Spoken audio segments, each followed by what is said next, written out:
Okay, so this is math lesson 111 in our everyday math book. It's called a shopping trip. You want to use the stationery store poster on your student reference book, page 214. And this is your student reference book, okay? And then it's on page 214.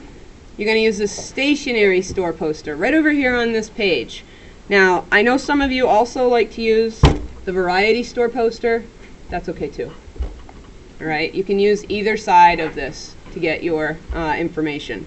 You can see at this stationery store, what's a stationery store, for those of you who might not know, is where they sell things like pens, pencils, paper, things you would use in school. It's called stationery.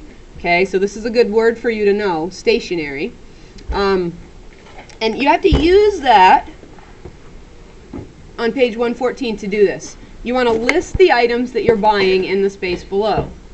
It says you have to buy 3 items, and you can buy 2 of the same item but list it twice. Okay, so the first thing you're going to do is you find something over here you want to buy. We've got some, it says correction fluid, which is like whiteout. It says wipeout on it. We've got pens, a photo album, paper clips, pencils, batteries, crayons, and you've got a coupon over here for this notebook. Okay, for this notebook. And so with this, you can choose to buy any of these items. You want to choose 3 different items. Okay, so first, I guess I'm going to choose to buy, maybe I'll buy some pencils. You guys are always running out here, so I'm just going to make a copy of what this says here so I don't have to write in my book. You guys can write in your book, though. And the cool part about these items is they're on sale. All right, so I don't know about you, but I do love a good sale, especially when it's got stuff I really need at it. All right, so my pencils, this is the regular price of my pencils. We're going to zoom right in here so you can really get a good look at these pencils. Okay, so it's 24 pencils. This REG, pay very careful attention to this. This is how much I usually have to pay for the pencils when they're not on sale.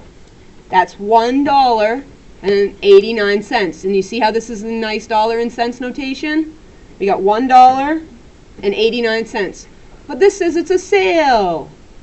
So I only have to pay for them $1.49. That's cheaper, right? I don't have to pay as much. $1.49 is less than $1.89. Okay? So I have to write this information, though, in my math journal. And that's what you guys need to do. Alright, so if this is my math journal, the item is, it says right here, pencils.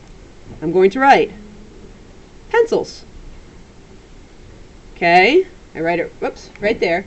And then it wants to know what the sale price is. Well, the sale price is the one that's big in blue.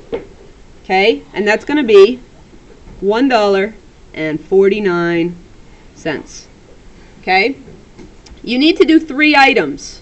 1, 2, 3. So that's an example of what you do. For your next one, you'd pick a different one. Maybe you'd like the notebook. Maybe you'd like some batteries or some paper clips. Okay, you just think about that and you make your choice. Then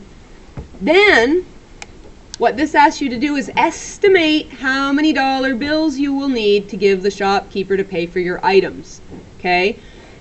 So just like I just showed you with the homework, you want to kind of estimate, round up, okay, a little bit, and see what are you going to need, about how much money are you going to need.